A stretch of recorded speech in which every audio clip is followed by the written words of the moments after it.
Je pense que j'aurais été hypé de fou, j'aurais kiffé beaucoup plus le chapitre, j'aurais même mis un 10. Parce que Luffy ne sait toujours pas qui il est. Luffy, il sait pas qu'il est dans l'équipage de Roger actuellement. Il n'y a pas eu de réaction de Luffy dans ce sens, tu vois. Moi, je veux voir Luffy être face à l'aile gauche, au bras gauche de l'ancien roi des pirates. Là, je vais kiffer. Que Usopp y réagisse, qu'est-ce que j'en ai à foutre, moi. T'as vu ça? Mais ça m'a rien fait du mauvais, tout. Que Usopp y réagisse. Genre, ça t'a fait un truc que Usopp y réagisse. Bah, ça fait partie du truc, quoi. C'est en gros, les gens ils réagissent à l'histoire du. Non, tu t'en bats les steaks. Et surtout, il dit quoi? Il dit ah ouais, il y en a un autre que Rayleigh. Parce qu'en fait, ce qui est bien dans la scène, c'est que lui, il se rend compte réellement de qui est Rayleigh. Il sait qui est Rayleigh. Tu vois, il connaît les Kaido, il connaît ci, il connaît ça, mais il sait qui est Rayleigh, tu vois, il le respecte et il dit ah ouais, il y en a un autre comme lui. Moi je trouve ça bien en vrai que. Ouais, c'est ça, bah justement, ouais, c'est vrai que c'est ça qui joue parce que en gros, on apprend que même si Jinbei dit que l'histoire est connue, on apprend qu'il n'est pas aussi reconnu que Rayleigh. Parce que je rappelle que faut pas oublier que Nami a dit que le nom de Rayleigh est dans tous les livres d'histoire. C'est un truc de fou. C'est-à-dire que dans tous les livres... Bon, ce qui est sous-entendu, c'est quand on parle de piraterie, bien sûr, son nom est dedans. On se rend compte ou pas que c'est un truc... Alors que là, Usopp, il découvre. Il dit, ah ouais, t'es... Ouais, moi je l'ai insulté. En vrai, non. En vrai, je suis d'accord avec toi. Je viens de me rappeler que je l'ai insulté dans ma réact Usopp. J'ai dit ça l'inculte. Merci. Ah oui, c'est vrai, excuse-moi. Ah, mais tu vois, je suis honnête. Tu vois, je viens de m'en souvenir. Donc, du coup, oui, c'est vrai. Effectivement, j'ai totalement oublié que je l'ai insulté. C'est vrai que je vais chier dessus. Je dis, ça l'inculte. Pourquoi est-ce que t'as regardé la réact? Ça, t'avais envie de me le dire pour me dire. J'ai senti. T'as vu le HDO? Je me suis dit, c'est bizarre, il va me chier dessus là. Je vais aller voir le frérot. Non, c'est bon. Ça va toujours honnête, ça. Je suis arrivé pile poil à l'heure parce que j'étais en train d'enregistrer la review du chapitre. Ah, ok. Et du coup, en enregistrant la review, je me suis rappelé de ce passage-là et de tout. C'est pour ça aussi, c'est tout frais dans ma tête. Ok, ça va. Je me suis dit, ouais. Mais ouais, c'est vrai, t'as raison. Le fait est que c'est intéressant de par ce qu'a dit Oken, il découvre. Mais ouais, c'est vrai que je suis dessus parce que en fait, c'est le manque de respect. Mais bon, après, le mec, il sait pas. Je pense que moi, personnellement, la vraie réaction, ça va être celle de Luffy. Moi, c'est celle-là qui va réellement m'intéresser. Ouais, je suis d'accord avec toi. Ok, bon, bah écoutez, sur ces belles paroles, on va pouvoir démarrer. Bon, vous voyez, on a de très bonnes notes pour ce chapitre-là. Et maintenant, bon, rapidement, page de couverture. Bon, Wuzhu, moi, il me fait kiffer. Ça fait longtemps que la mini-aventure, bah, c'est plus une mini-aventure, c'est une grande aventure maintenant. C'est le voyage de Gulliver, Yamato. 25e épisode, on a Wuzhu qui dégaine son épée, et là, on voit deux ombres. Et après coup, bah, on dirait Ulti et Page One. Et donc, a priori, Ulti et Page One ont été capturés. Mais donc, je me dis, Wuzhu, apparemment, il a une, tu vois, il a une rengaine. Qu'est-ce que t'en penses, toi? On dirait que, tu vois, il a envie de leur chier dessus, là. Bah, ils étaient tous de ce qu'on avait vu à un moment, t'avais les Toby Robot qui allaient se battre pour un rôle, du coup, potentiellement, c'est fou. Affronter une des calamités. Ils devaient affronter soit King, soit Jack, soit Queen. C'est fou du bus, là. Et il y avait cette rivalité déjà à ce moment-là. Donc je pense qu'il y a toujours une rivalité. Et je vois absolument pas, du coup, les deux se soumettre à Wuzhu. Donc à voir ce qui va se passer par la suite. Mais ma question maintenant, c'est de me dire si eux sont encore en vie. Bah, potentiellement, ils sont tous en vie, en fait. Exactement. C'était ça la conclusion. J'y venais, exactement. Et toi, du coup, Ken, par rapport à Ulti et Page One, qu'est-ce que t'en penses un petit peu du truc de Yamato? Bah moi, ce que j'en pense, c'est à peu près pareil que Sunny. Du coup, tout l'équipage de Kaido est présent sur l'île. Donc en vrai, Wano, il n'y a plus Kaido, mais il y a toujours sa force incroyable. Donc gare à l'ennemi qui va essayer de venir. Après, bien évidemment, ils vont peut-être pas tous se battre ensemble ou quoi. Donc voilà. Mais là, du coup, c'est comme un vrai pays. En fait, il y a deux parties. Il y a le Wano et il y a la partie entre guillemets Onigashima où il y a les anciens qui restent là-bas et tout, comme ça et tout. Ouais, exactement. Moi, je vois que tu vas en venir là. Après, je pense pas qu'il va arriver quelque chose à Ulti ou Page One. Bien au contraire, je pense qu'ils vont tous rejoindre en fait, que Yamato va sauver, qu'ils vont les rejoindre et que. Une Oden bis. Tu parles d'une Oden bis. C'est ce que Oden a fait. Un Kaido bis plutôt. Ah, bah non, c'est plus moi. Oden, c'est quand il a été. Ashura viré, du coup, il s'est barré.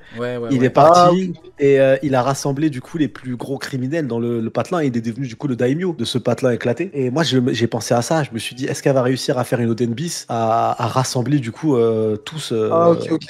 C'était dans ce sens-là, tu vois. Bah, tu sais que c'est possible parce qu'eux, ils respectent que la puissance. Et si Yamato leur montre qu'elle est bien plus forte que eux, ils peuvent très certainement la rejoindre. Ah, mais maintenant que j'y pense, mais oui, mais tout colle. C'est peut-être pour ça que Oda, il fait d'une pierre deux coups. Avec King et Queen qui sont hors service depuis le 53. Et du coup, Yamato est sûr d'être plus forte que les autres. Et donc, les autres peuvent la rejoindre beaucoup plus facilement. Ce qui n'était pas forcément le cas de Queen et King. Ben oui, effectivement. Mais justement, c'est ça le problème. C'est que King moi, j'aimerais bien que King et Queen y reviennent. Moi, j'aimerais j'aimerais bien que King et Queen, parce que l'intérêt de King maintenant, ça va être de voir Joy Boy. Au sens, il attendait le retour de Joy Boy. Je pense qu'il a compris là que Joy Boy était revenu. Donc je me dis, maintenant, ce qui peut être intéressant, moi, c'est ça que j'attends perso. J'espère que tout ça va mener à King. Le Lunaria, le dernier Lunaria vivant, qu'est-ce qu'il va faire du coup maintenant, après cette défaite? Il est toujours en vie. Qu'est-ce qu'il va faire? En sachant que Wano est une contrée alliée à Joy Boy officiellement. Donc moi, mon intérêt perso, il est là. Et je sais à 100% que si King décide de suivre Yamato, même si ça fait bizarre de dire comme ça, mais si jamais ça doit arriver via le bled de Joy Boy, mais tu sais, ça soit pour une cause autre, tu sais, c'est Joy Boy, c'est vraiment... Et peut-être que Queen suivrait directement, et là, on aurait réellement une armada de dégénérés. Ouais, tu veux dire quoi, Oken? Mais pour moi, King, il pourra pas être sous les ordres de Yamato parce que c'est quand même quelqu'un de. Déjà, il est plus vieux, il a vécu avec Kaido, c'était son second. Pour moi, lui, il sera pas sous les ordres de Yamato. S'il est avec Yamato, ce sera vraiment en tant qu'allié, contrairement aux autres. Oui, pas besoin d'être sous les ordres. Ouais, c'est ça. Mais je pense même pas qu'il y sera. Je pense que moi aussi, son destin, il sera ailleurs, au vu du fait que ça soit le dernier des Lunariens et que la guerre finale approche, et que forcément, les races qui se sont fait exterminer par le GM qui reste aujourd'hui, impérativement... Vous m'entendez? Ouais, juste t'as des petits bruits de vibration, je sais pas si tu peux... Ah non, mais c'est parce qu'on m'a appelé en même temps, c'est pour ça. Ok. Et donc du coup, c'est pour ça que pour moi, en fait, le destin de King, il sera ailleurs. Ce que tu viens de dire, Oken, c'est intéressant parce qu'on peut rebondir là-dessus. Tu parles des personnages du coup qui ont un rôle à jouer, mais il faut pas oublier que Uzu, à la base, c'est le premier qui nous parle de Nika. C'est le premier, il a été esclave et lui-même, il a prié le retour du dieu soleil. Et à la fin, le dieu soleil est revenu. Si jamais Yamato arrive à le soumettre, ça fait partie pour moi, ce que je vois, c'est toute cette bande-là aller affronter le gouvernement mondial lors de l'ultime bataille. Pas rester juste à Wano pour protéger Wano. Le jour où Wano sera ouvert et le jour où on aura la prophétie de Barbe Blanche qui va arriver, du coup, le poste découvert de One Piece, c'est qu'il y aura la grande guerre qui embrassera le monde entier. Embrasera, je dis embrassera. Embrasera le monde entier. Ça va embrasser le monde entier, t'inquiète.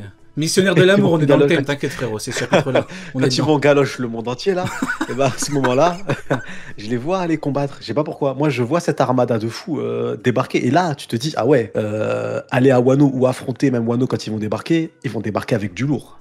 Après, ouais, en vrai, il y a plusieurs façons de voir les choses. C'est vrai que il y a le point de vue où on peut se dire que c'est l'enfant de Kaido, c'est l'enfant légitime de Kaido. Donc peut-être, certes, ils peuvent avoir une rengaine envers elle vu qu'elle a entre guillemets trahi son père. En tout cas, elle était pas dans le même camp. Mais ça reste l'enfant de Kaido. Après, faut pas oublier, comme l'a dit Uken, il a raison. King, c'est pas un mec dans la mentalité, c'est compliqué. Et puis même Queen, hein, parce que beaucoup l'ignorent, mais dans la vie record de Queen, on a appris que, écoutez bien, c'est de la folie pour ceux qui disent que Queen c'est une merde. Kaido a cherché à recruter Queen pendant des années. C'est Kaido. Donc si vous voulez pas m'écouter moi, écoutez au moins Kaido. Il a voulu le recruter pendant des années tellement qu'il savait qu'il était fort. Ouais, ce mec, c'est pas une merde. Il était bourré, frère. Il était bourré pendant toutes ces années. Et pas un jour il était sobre. T'as la ref ou pas? Bien sûr, j'ai la ref. Bien sûr. Les daimyo. En gros, comme avec les kids, tout ça. Hein? Comme avec les kids et tout. Comment ça, les kids? Il a cherché à le recruter pendant des années comme ce qu'il a essayé de faire avec les kids et tout. Ouais, c'est ça, sauf que Kid, bon, bah, il a tarté. Bon, je sais pas c'est quoi exactement le contexte, mais le fait est qu'il a fait de lui son commandant, et donc il a, entre guillemets, lui a réservé un très beau poste pendant des années. Donc, ce qui prouve bien que Queen, il est pas faible. Et Queen, il a refusé pendant des années, il a accepté, certes, mais après longtemps, et parce que c'était Kaido. Donc ça dépend. Bon, on va passer au sujet suivant, on va pas trop s'éterniser dessus, mais bon, faut aussi se dire que dans la mentalité, c'est pas forcément facile pour eux d'accepter d'être sous les ordres de Yamato. Donc peut-être une alliance. Pourquoi pas, ça peut être pas mal. Alors bon, juste avant de, bien évidemment, de parler de toutes les dingueries du chapitre, ça parle de la libération de Loki. Et là, il y a Zoro qui dit un truc intéressant. Il dit, on n'a pas encore décidé si on allait libérer ou pas. Et là, il y a Luffy, bon, il fait un petit peu avec ses bras, là, on dirait un peu Nika. Et il dit, ne sois pas si dur, Zoro. Je trouve ça quand même intéressant de se dire que Zoro, il est vraiment en mode, pour l'instant, faut faire attention. Il est dans la prudence, Zoro. Hein, donc, moi, ma question, bon, d'abord, Sonny, est-ce que tu penses que c'est parce qu'il se dit ce mec-là est potentiellement extrêmement puissant et dangereux, ou est-ce qu'il est plus dans l'optique où il se dit on n'est pas chez nous, tu vois, on n'est pas chez nous, ce mec est enfermé, c'est pas pour rien. C'est peut-être un mélange des deux. Qu'est-ce que t'en penses, toi? Parce qu'il est vachement prudent, là, Zoro. Moi, je pense que c'est parce qu'il l'a pas vu. En plus que Zoro, il a ressenti une pression de ouf. À un moment donné, il y a Zoro qui ressent une pression au moment du pont. Quand ils sont sur le pont, il y a Luffy aussi qui le ressent, et c'est pour ça que Luffy y va. Quand il rencontre Loki, initialement, c'est parce qu'il ressent quelque chose. Il ressent quelque chose de fort et il suit ce ressenti, cette impression, cette aura, qui l'emmène du coup à Loki. C'est ça ce qui se passe. Et Zoro, il a ressenti la même chose, mais il n'a pas rencontré encore. Donc c'est pour ça que Zoro, lui, il est plus dans le... Attends, on va peut-être pas le libérer. Moi, je l'ai même pas encore vu. Je sais pas exactement qui il est. Mais moi, je pense, j'ai plus pensé à ça. C'est vraiment le côté Zoro, je l'ai pas encore vu. Il cherche les clés. Luffy, il a décidé. Luffy, il veut le libérer. Il y a pas de doute là-dessus. Il va pas faire un QCM, réponds à 3 questions. Si t'as bon, je te libère, tu vois. Grave. Luffy, il a qu'une optique, le libérer. Peut-être Zoro, il va ressentir un truc et Justin, il va dire non, fais pas ça, Luffy. Je le sens pas. Et Luffy va quand même le faire. Mais même si là, de toute façon, on sait ce qui arrive à Loki. Les Mugiwara ne le savent pas. La donne a changé. Loki est aux portes de la mort actuellement. Donc s'ils arrivent vers Loki, ils vont lui sauver la vie, plus qu'autre chose. Mais le sujet premier, pour moi, le point de Zoro, c'est par rapport à ça. Ok, et toi, Oken, t'en penses quoi? Moi, j'en pense que la différence qu'il y a entre les deux, c'est que Zoro, il l'a pas vu. Il a juste écouté les rumeurs. Et au vu de l'expérience qu'il a eue dans son dernier pays où les gens parlaient d'un monstre et tout, c'est normal qu'il se méfie aujourd'hui. Parce qu'il faut pas oublier de se rappeler ce qu'il a vécu, Zoro, sur Wano. Avec Iori, tout ça, qui pleurait. Et voilà, il y avait quand même beaucoup d'amis de Zoro, en tout cas des personnes que Zoro appréciait énormément sur Wano, qui justement décrivaient Kaido comme un monstre et tout. Et c'était l'une des raisons pour laquelle Zoro voulait prendre sa tête. Là, il arrive sur Elbaf. Il entend que tout le monde dit que cette personne-là, c'est un monstre, c'est un sale type et tout. Donc c'est normal qu'il dise ça en soi Zoro. Luffy, lui, le truc, c'est que avant d'écouter les rumeurs, il l'a vu directement. C'est-à-dire, Luffy, il en a rien à faire de ce que disent les gens. Il va se fier uniquement sur la première impression qu'il a eue parce qu'il l'a vu. Et je pense que Luffy, il aurait été un petit peu plus comme Zoro sur la retenue s'il l'avait pas vu et s'il avait écouté ce que les gens auraient dit sur lui. Ouais, particulier de la part de Luffy qui veut le libérer. Il est décidé, il est déterminé, comme vous l'avez bien dit. Mais en vrai, il devrait au moins prendre le temps d'écouter, de comprendre ce qu'a fait le monsieur. Tu peux pas débarquer, en vrai de vrai, tu peux pas débarquer dans un pays qui n'est pas le tien, où les gens t'accueillent avec plaisir. Il y a un prisonnier, c'est le prisonnier du pays, et t'es là, tu dis, oh ouais, il a l'air sympa, je vais le libérer. Ça marche pas comme ça. Luffy, je l'aime beaucoup, et Loki, je l'aime beaucoup, mais en vrai, c'est un peu particulier. Bon, maintenant, j'avance un petit peu, mais il a dit, s'il fait de la merde, je le démolis. Donc je pense que voilà, il est dans l'optique où il se dit, allez, entre guillemets, peu importe ce que t'as fait avant, si tu recommences, si tu fais de la merde, je te tabasserai moi-même. Mais bon, c'est quand même prendre des risques éventuellement inutiles. Et puis, bon, t'es pas censé faire ce que tu veux alors que t'es pas chez toi. Mais bon, écoutez, c'est sa façon de faire. Maintenant, sujet suivant, justement, on va parler de Loki. Parce qu'en fait, je sais pas si vous avez remarqué, mais ça fait 3 chapitres. Koda précise dans ces chapitres que le combat avec Harald et Loki a détruit beaucoup de trucs. Si c'était une fois, ok. 2 fois, ok, mais là ça fait 3 fois. Donc je pense que c'est clairement pour nous dire que le combat était serré de ouf. Parce qu'en vrai, on n'a pas vraiment, on n'a pas de contexte vis-à-vis de comment s'est passé le combat en termes de difficulté pour les 2 combattants. Mais là, s'il nous dit que c'est détruit, etc., je pense que c'est un petit peu comme avec Akainu et Kuzan. Si on nous dit que ils ont changé les températures, il y avait du feu partout, de la glace partout, l'île était scindée en 2. Je pense que c'est un petit peu pour nous dire que l'égalité était a priori parfaite. Alors peut-être que je surinterprète, mais pourquoi répéter autant de fois que c'est détruit, il n'y a plus de plafond, à moins que le plafond ce soit en lien avec le pentacle. Mais pourquoi nous préciser autant de fois que tout est détruit? T'en penses quoi, Uken?